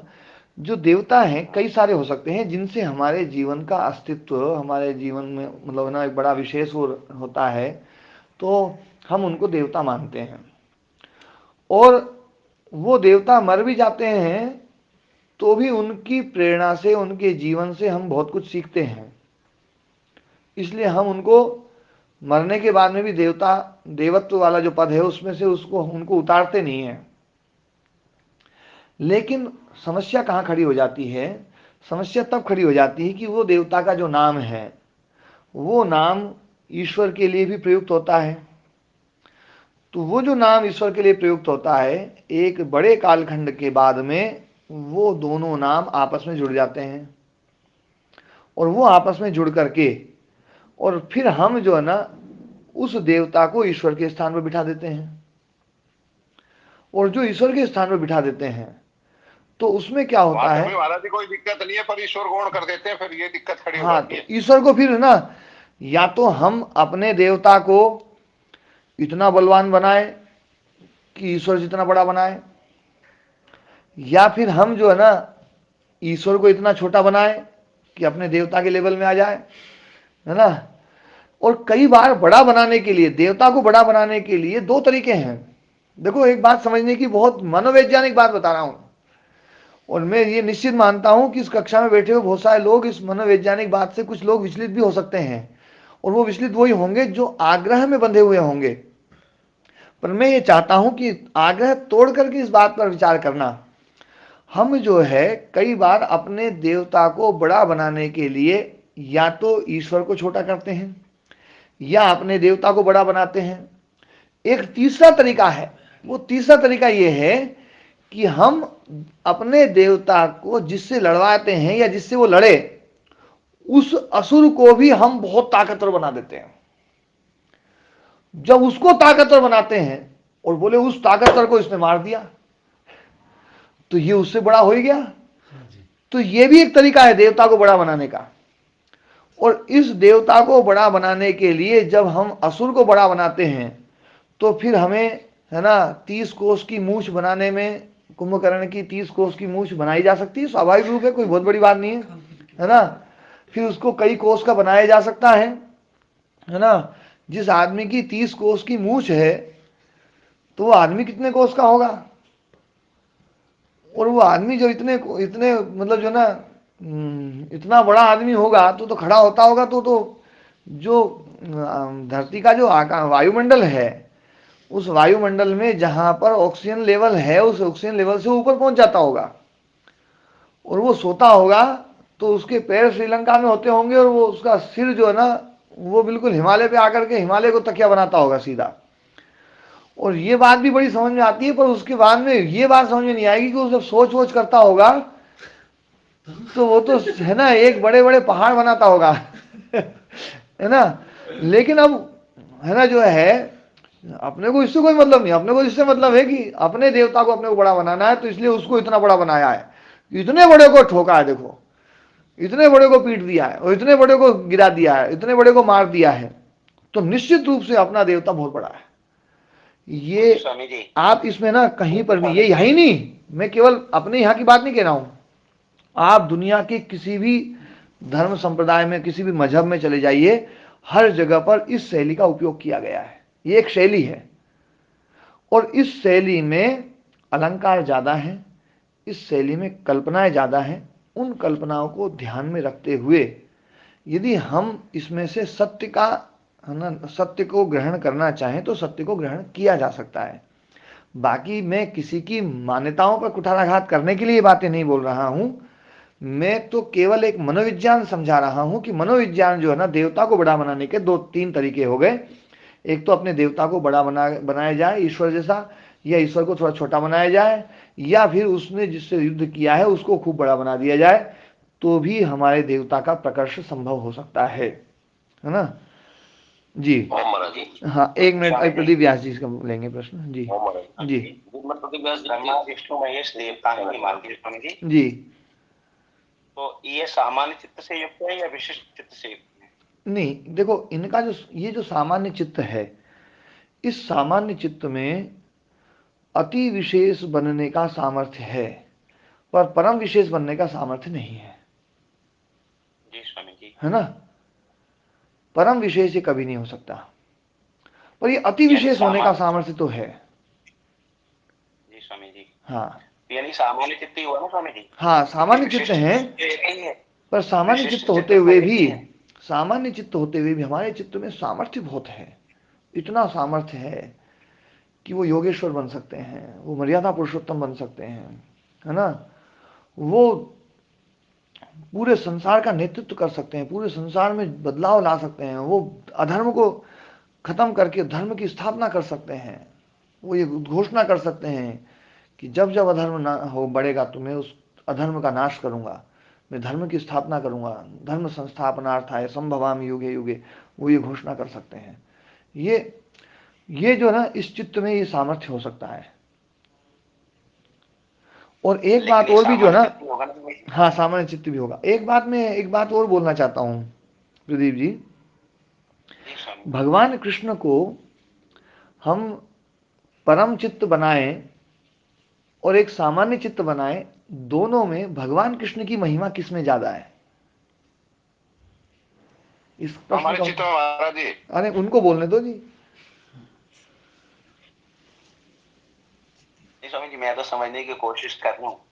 हाँ हाँ, इसको समझना है। मैं ये समझने की कोशिश कर रहा हूँ कि भगवान राम है, कृष्ण है, ब्रह्मा विष्णु महेश जो भी हैं, हाँ। फिर वो सामान्य चित्त से युक्त हैं, और एक ईश्वर है वो केवल विशिष्ट चित्त से युक्त हैं। हाँ तो अगर वो सामान्य चित्त से युक्त हैं तो एक सामान्य व्यक्ति भी भगवान राम, भगवान कृष्ण सब बनने की क्षमता रखता है। मैं वहां तक पहुंच रहा हूँ। हाँ, वहां तक तो पहुंच रहे हैं, पर अब मैं जो ना उससे आगे की एक बात बोल रहा हूँ, क्योंकि आपकी श्रद्धा या किसी और की श्रद्धा का मैं खत्म नहीं करना चाहता हूँ, और मैं श्रद्धा को बढ़ाने के लिए एक बात बोल रहा हूँ कि भगवान कृष्ण को यदि हम परम चित्त मान लें तो वो उसमें है ना ज्यादा महिमा है उनकी, या उनको सामान्य चित्त मान लें तो ज्यादा महिमा है।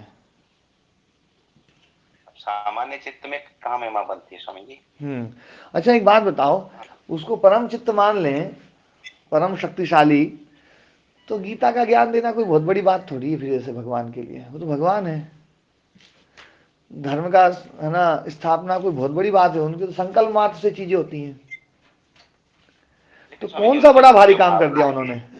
देखो, उनके मन में जो भावना है, हाथी ने 2 कुंटल वजन उठा लिया, तो कौन सा बड़ा भारी काम कर दिया? सामान्य उठा नहीं सकता एक उंगली पे स्वामी जी।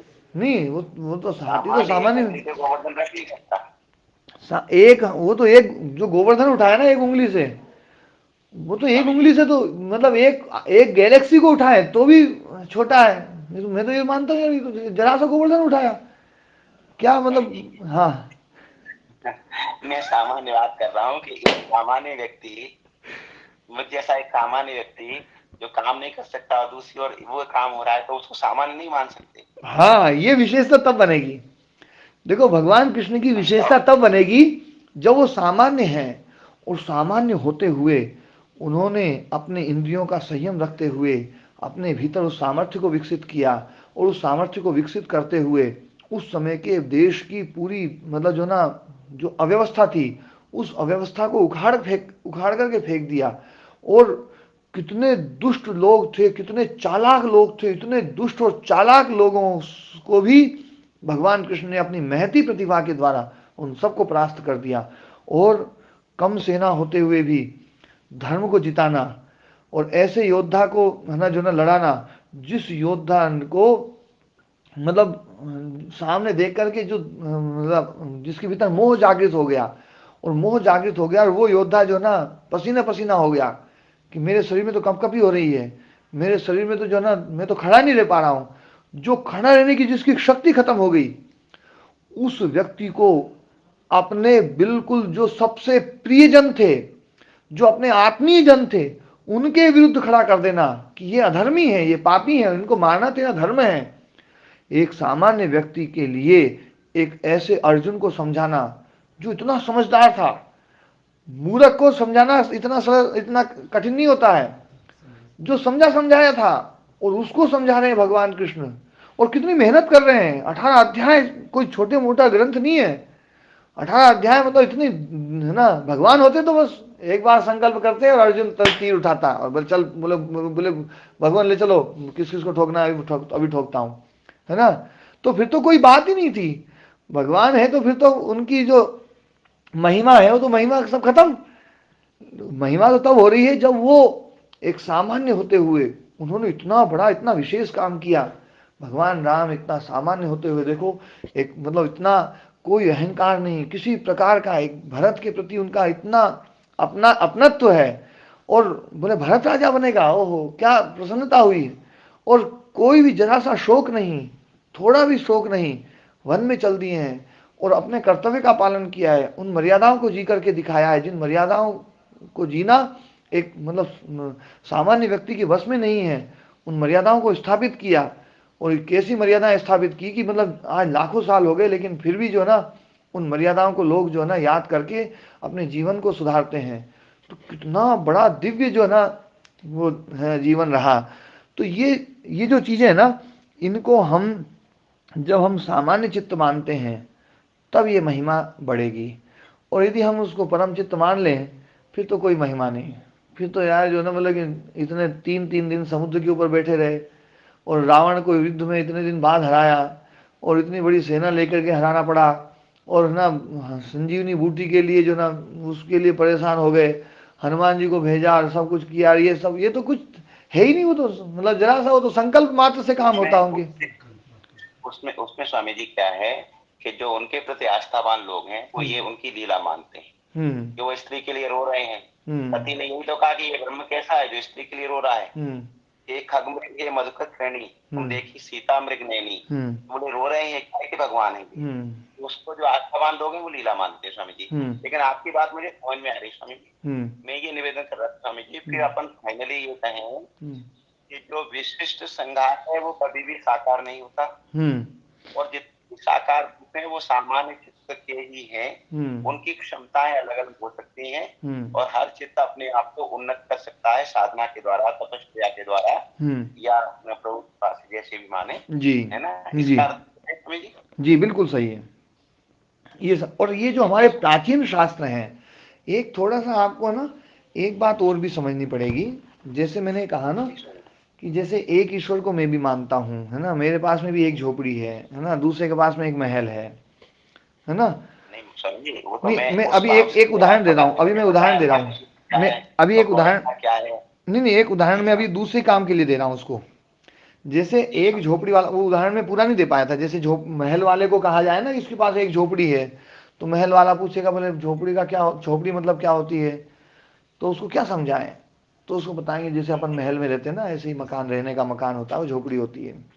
तो उसके मन में चाहे कितना ही समझा दो, लेकिन वो समझेगा भैया अपना जैसा मकान वैसे मकान उसका है। ऐसे ही झोपड़ी वालों को समझाओ कि भैया ये देखो इसके पास एक महल है, तो बच्चा पूछेगा बोले महल क्या होता है, तो उसके पिता ने समझाया बोले जैसे अपना मकान है ना रहने का, वैसे उनका है। तो वो यही सोचता होगा कि यार इसके पास एक झोपड़ी है, बोलते हैं उसको महल है। अब एक बात, अभी मैं आगे अभी आगे मैं चर्चा कर रहा हूँ।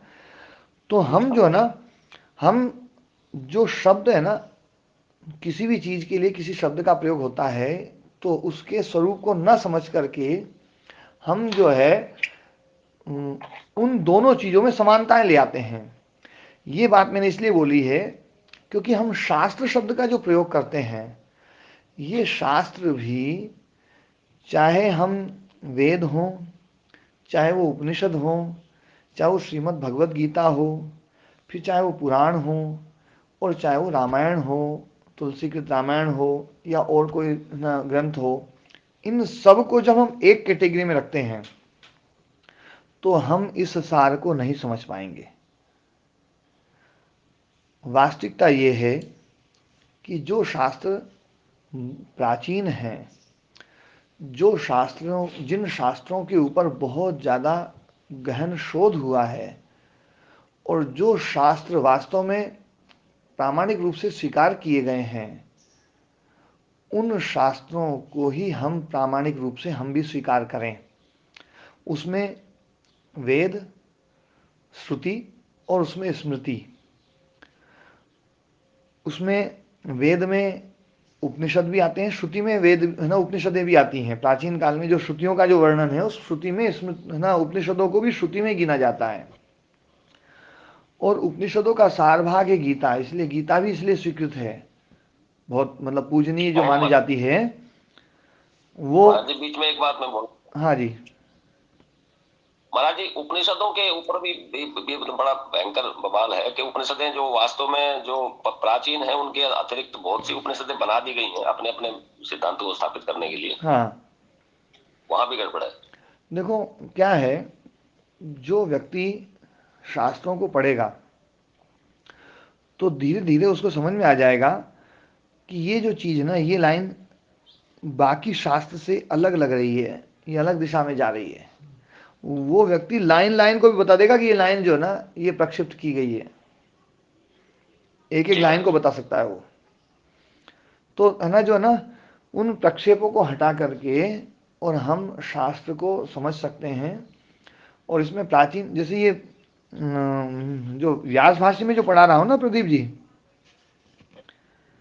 मैं योग दर्शन को मैं ना ऐसे भी पढ़ा सकता था, एक एक सूत्र की व्याख्या कर देता।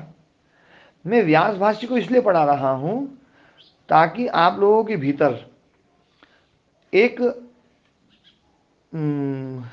प्राचीन शास्त्रों की शैली क्या होती है, उनकी चिंतन शैली, और वो प्राचीन शास्त्र जो है उनके प्रति एक श्रद्धा और शास्त्र की प्रामाणिकता, क्योंकि हर व्यक्ति अलग अलग प्रकार से सोचता है, हम अलग अलग प्रकार से सोचते हैं। जैसे ही हमारे ज्ञान का स्तर बढ़ता है हमारे सोचने का तरीका बिल्कुल अलग और अलग हो जाता है। और मैं ये चाहता हूं कि मैं स्वयं का कोई वो नहीं दूं कि मैं मेरा कोई वो बताऊं भैया ये है ना जो ना मेरा मत है, तो मेरा मत है ना कोई मानने वाला नहीं है, मानने योग्य भी नहीं है। मैं तो वो मत बता रहा हूं जो मत शास्त्रीय मत है, जो प्राचीन मत है, अति प्राचीन मत है, कोई नए मत नहीं है, ये प्राचीन मत है। और ये जो प्राचीन मत हैं ये उस समय के किसी भी प्रकार के दुराग्रह, हठ और उन सबसे रहित रहे हैं और बहुत ही मतलब विशेष मेधा संपन्न ऋषियों के द्वारा जो मतलब जो जिन्होंने परम प्रत्यक्ष किया हुआ था, समाधिस्थ थे, ऐसे ऋषियों के द्वारा बनाए हुए ये शास्त्र हैं। इसलिए इन शास्त्रों की एक एक पंक्ति जो है ना वो वास्तव में ना अनुकरणीय, मानने योग्य है। हम उसमें प्रश्न चिन्ह लगाएं ऐसा मतलब वो होता है, लेकिन फिर भी ये शास्त्र इस बात के लिए स्वीकृति देते हैं कि हमारी पंक्ति को फिर भी वेद के अनुसार, श्रुति के अनुसार जरूर तोलो, श्रुति के अनुसार, क्योंकि श्रुति जो है ना वो है ना स्वतः प्रमाण है, ये सब परतः प्रमाण है, तो श्रुति के अनुसार तोला जाए। हाँ, मेरे प्रश्न तो स्वामी जी क्या है अपनी समझ विकसित करने के लिए हैं। जी। बस एक ही चीज मेरे समझ में नहीं आ रही थी स्वामी जी, कि सामान्य संघात यदि चिंतन करता है तो वह साकार भी हो सकता है ना। आपकी आवाज कट गई, फोन को नीचे रखिए। हाँ, सामान्य संघात जो चिंतन करता है, अनेक रूपी धारण कर सकता नहीं, है। सामान्य संघात जो चिंतन करता है, ओम ओम ओम ओम। प्रदीप जी आपकी आवाज कट गई थी। सामान्य संघात यहाँ तक आवाज आई थी। हाँ, फोन को एक जगह रख करके फिर बोलिए। बाकी माइक खुली स्वामी जी। सामान्य संघात स्वामी जी चिंतन के द्वारा आकार भी हो सकता है, निराकार भी हो सकता है, एक रूप भी धारण कर सकता है, अनेक रूप भी धारण कर सकता है स्वामी जी। ये तो योग दर्शन से ही प्रमाणित हो गया जी। योगियों के विषय में कहा जाता है कि वो एक साथ दो रूपों में रह सकते हैं। आलिमान लघुमान ये अष्ट सिद्धियां हैं, उनमें बहुत छोटा रूप धारण कर सकते हैं, बहुत बड़ा धारण, पर वो एक समय में नहीं करेंगे। सामान्य संघात की सामर्थ्य जी, एक समय में नहीं करेंगे वो। सामान्य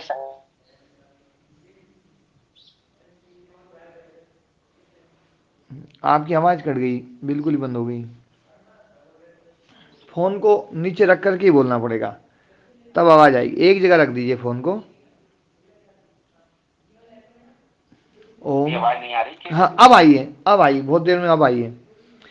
फोन को एक जगह पर स्थिर रख करके फिर बोलिए। हाँ जी, नहीं स्थिर रखा है स्वामी जी। हाँ जी जी। मैं जी ये कह रहा था कि सामान्य संघात चिंतन के द्वारा आकार भी हो सकता है, निराकार भी हो सकता है, एक रूप भी धारण कर सकता है और नया रूप भी धारण कर सकता है। ये तो सामान्य संघात का चिंतन हो गया। अब विशिष्ट संघात चिंतन करने के बाद ऐसा नहीं कर सकता, ये थोड़ा समझ में नहीं आ रहा स्वामी जी। और दूसरा ब्रह्मा विष्णु महेश आदि ये सामान्य से युक्त हैं, ये थोड़ा समझने में मुझे समय लगेगा, चिंतन करूंगा इसमें। जी बस यही बात। हाँ, बहुत सही है स्वामी जी। देखो क्या है इसमें, जो ब्रह्मा विष्णु महेश आदि और ये सब जो चीजें हैं है ना, इनमें जो है ना आप थोड़ा सा विचार करेंगे और पूर्वाग्रहों को एक तरफ रख करके फिर विचार करना। पहले तो आग्रह रहित होकर के ही विचार किया जाएगा तो बात बनेगी।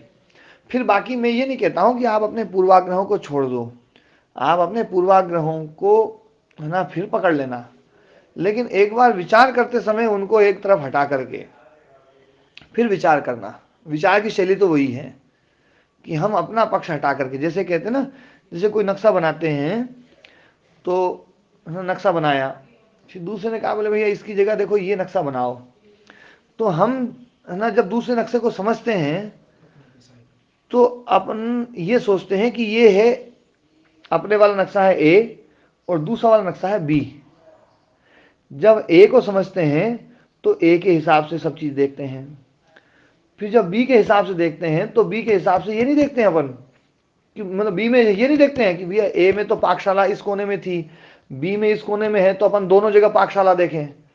वो ए की पाकशाला हटा देंगे अपन, अब बी के हिसाब से ही पाकशाला देखेंगे कि बी में पाकशाला अच्छा यहाँ है, तो टंकी का पानी यहाँ से, टंकी यहाँ है, ठीक है, यहाँ यहाँ सीढ़ी चढ़ेगी, यहाँ ऐसे इसकी लंबाई ऐसे होगी, अच्छा इसकी चौड़ाई ऐसे होगी, इधर से द्वार बनेगा, इधर यहाँ अतिथि कक्ष बनेगा, यहाँ वो सारा का सारा जो है ना, उसमें हम ए का बिल्कुल नहीं घुसड़ेंगे। हो सकता है ए की कुछ समानता उसमें बी में हो, जो समानता वो समानता हो जाएगी वो, पर वो बी का ही है, वो ए का नहीं है, वो बी का है। तो हम उस बी वाले पक्ष को अच्छे से समझ सकते हैं। फिर आप उसको बनाए, ए वाला ही बना लो, कोई बात नहीं है, पर समझने की कोशिश तो जरूर करें हम। स्वामी जी मैं तो कभी कोई आग्रह रखता नहीं हूँ, मैं तो ये मान के रखता हूँ कि जो समझ है वो उन्नत होती रहती है स्वामी जी जी अभी तक मेरी जितनी समझ है उसके हिसाब से मैं बात कर रहा हूँ। जी धीरे धीरे समझ उन्नत हो तो उस हिसाब से बात करूंगा। आग्रह जैसी चीज को तो मैं निकृष्टता मानता हूँ स्वामी जी जी मेरा बस, हाँ यही नहीं, स्वामी जी हाँ इतना ही निवेदन था। हाँ जी, ओम प्रणाम स्वामी हाँ प्रणाम स्वामी जी। जी, थोड़ा सा प्रदीप व्यास जी से मेरा निवेदन था। प्रदीप व्यास जी, आपने सत्यार्थ प्रकाश पढ़ा है क्या? भाई जी मेरा अध्ययन तो बहुत कम है। हाँ, तो मेरा ये अनुरोध था, देखिए क्या है अपने साथ, जो अभी कोई समस्या नहीं है, आप अच्छे प्रश्न पूछ रहे हैं। इसमें ये है कि थोड़ी सी जो सीढ़ी होती है ना, जैसे अपन पौराणिक व्यवस्था में रहते हैं, मैं भी पौराणिक व्यवस्था से आया हूँ। पौराणिक व्यवस्था में जो है थोड़ा सा जो चीजें ये सुनेंगे अपन, क्योंकि ये तो बहुत ही उच्च कोटि का प्राचीन शास्त्रों का जो वर्णन कर रहे हैं स्वामी जी। तो आप, मेरा अनुरोध है कि आप एक बार सत्यार्थ प्रकाश पढ़ें। तो उससे क्या है कि जो ईश्वर का जो बहुत जो अनेक रूप है वो आपको एक रूप में जो है वहां से समझ आएगी, बहुत सारी चीजें आएगी, समझ में आ जाएगी। और उसके बाद आप जो है जिस शास्त्र से उसको जो है मतलब उसकी समझ को विकसित करेंगे, तो आप मेरे ख्याल से जो ईश्वर और इसमें तो सारी चीजें वो थोड़ी सी समझने में जो वो आ रही है आपको, वो दूर हो जाएगी, ऐसा मेरा मानना है। जी भाई जी धन्यवाद आपका। Thank you. ओम महाराज जी। हाँ ओम जी। गुरु जी महाराज जी, ये आपने जो प्रदीप चर्चा व्यास जी है को- एक मिनट देवदत्त जी, एक मिनट दयाराम जी का बोल करके फिर आप बोलिएगा ना जी। अभी जी मैं ये बहुदेववाद के विषय में जो आदरणीय कबीर जी कह रहे थे, उसके विषय में मैं कुछ कहना चाहूंगा। जी बृहदारण्यक में प्रसंग आता है शाकल और याज्ञवल्क्य का। इसमें शाकल उनसे पूछता है कि कितने देव हैं, तो कहते हैं 3306। फिर पूछते हैं कितने देव हैं, तो कहते हैं 33। फिर कहते हैं कितने देव हैं, तो कहते हैं 6। कहते हैं कितने देव हैं, तो कहते हैं 3। फिर कहते हैं कि कितने देव हैं, तो कहते हैं 2। फिर कहते हैं कितने देव हैं, तो फिर कहते हैं 1.5, और फिर अंत में कहते हैं कि 1। तो उस ऐसे प्रसंगों को थोड़ा यदि वो देखेंगे तो समझ में आएगा। जी महाराज जी। ओम गुरु जी। हाँ ओम जी। ये सब ये जो बात हो रही है इसमें सनातन आध्यात्मिक जो अपना वाग्मय है, इसमें बड़े नामचीन भक्त हुए भक्ति मार्गी, जिन्होंने अपने द्वारा जिनको माने गए देवी देवता महापुरुष हैं उनकी उपासना आराधना की और पराकाष्ठा भी प्राप्त की। जैसे बड़े जैसे एक आध उदाहरण दूंगा, मीराबाई साहब का और रामचरितमानस के रचिता तुलसीदास का। और मैंने तो यहाँ तक भी सुना है परम पूज्य महर्षि स्वामी दयानंद सरस्वती जी महाराज के या स्वामी विवेकानंद के जो गुरु जी थे वो काली के उपासक थे। ये क्या किस तरह से आप समझाएंगे? देखो क्या है,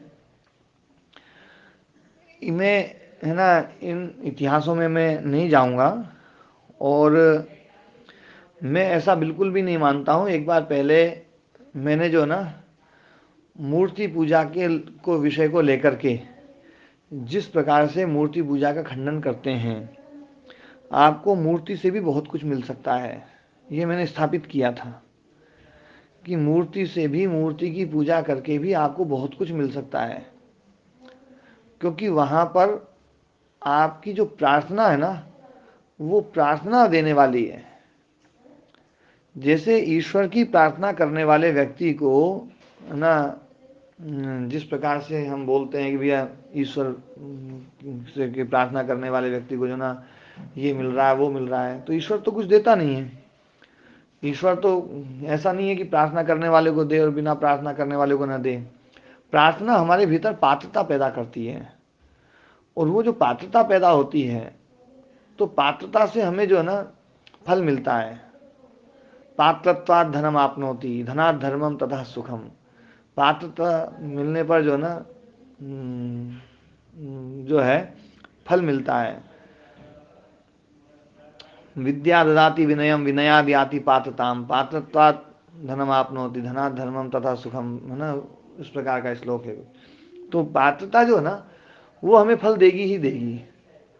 आप यदि मूर्ति के सामने बैठ करके प्रार्थना कर रहे हैं तो आप अपने आप को पात्र बनाने का प्रयास कर रहे हैं। आप ये देख रहे हैं कि मेरे में ये कमी है, मेरे में ये चीज़ नहीं है, और मेरे में ये चीज़ नहीं है और ये चीज़ मेरे में होनी चाहिए।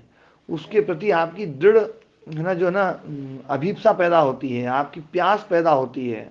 और वो जो प्यास है, जो मांग है, वो मांग आपको उस प्रकार का पात्र बनाती है। और जब वो आप उसके पात्र बनते हैं तो आप है ना जो ना वो चीज़ें मिलती हैं। और इसमें जो है ना, हाँ एक मिनट, जो थोड़ी सी मैं पूरी बात बोल दूं, तो इसमें मैं कभी इन चीज़ों का खंडन में इस रूप में नहीं करता हूँ।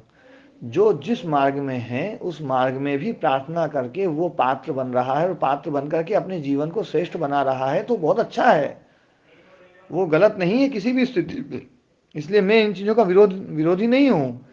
आप इन चीज़ों का प्रयोग करके अपने जीवन को पात्र बनाएं, है ना।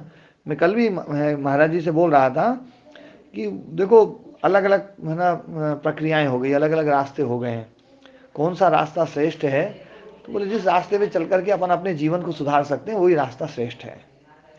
कोई किसी भी रास्ते में चले, बस अपने जीवन को है ना अहिंसा से मुक्त, अहिंसा में रखे, हिंसा मुक्त रखे, है ना, सत्य युक्त रखे, अस्तेय युक्त रखे, ब्रह्मचर्य संयम और है ना जो है ना परिग्रह युक्त रखे, वो दूसरों को परेशान ना करे, है ना, अपने जीवन को जितना सादा से सादा बना ले, पवित्र बना ले, जितना प्रसन्न कर ले, जितना शांत कर ले, जीवन में कोई अशांति ना रहे, वो सारे रास्ते जो है ना श्रेष्ठ हैं। उसमें किसी प्रकार का मतलब मैं ये जो मेरा ये मानना बिल्कुल भी नहीं है कि मैं उन रास्तों का खंडन करूं। मेरा खंडन करने का मामला नहीं है। हाँ, मैं केवल अभी ईश्वर की स्वरूप आए थे, ईश्वर का स्वरूप आया था तो ईश्वर के स्वरूप को मैं जरूर समझा रहा हूँ। और ईश्वर के स्वरूप को मैं समझाऊंगा इसलिए क्योंकि जो है ना आप उन रास्तों को भी समझने का प्रयास करें जिन रास्तों के बारे में ऋषियों ने चर्चा करी है। फिर आपको लगता है कि हाँ इस रास्ते में चलने से कुछ अच्छा फायदा है तो चल देना, नहीं लगता है तो जो रास्ते में अपन चल रहे हैं और जिसमें अपना सुधार हो ही रहा है तो वो रास्ता भी कोई गलत थोड़ी है, चलते रहो उसमें। हाँ, इस जन्म में 1 जन्म 2 जन्म जब उसमें जरूरत पड़ेगी वो रास्ता भी आ जाएगा, है ना। वो तो यात्रा है ना, जो जिस रास्ते से जाए, है ना, वो सोचे भी हमें तो इस रास्ते को नहीं छोड़ूंगा, तो उसको छुड़ाओगे तो वो यात्रा छोड़ देगा। तो यात्रा जारी रखो आप लोग, ठीक है ना।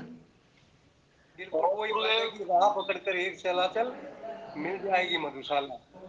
किसी में श्रद्धा है किसी के प्रति भी, तो वो बात आपकी जो आ रही है कि ये गुरुजी में मिल जाएगी। जी जी, हाँ, नमस्ते जी। जी माता जी। ये कांवर चढ़ाना, ये शिवरात्रि मनाना, इसके बारे में थोड़ा सा बता दो। अब आज तो समय हो गया शिवरात्रि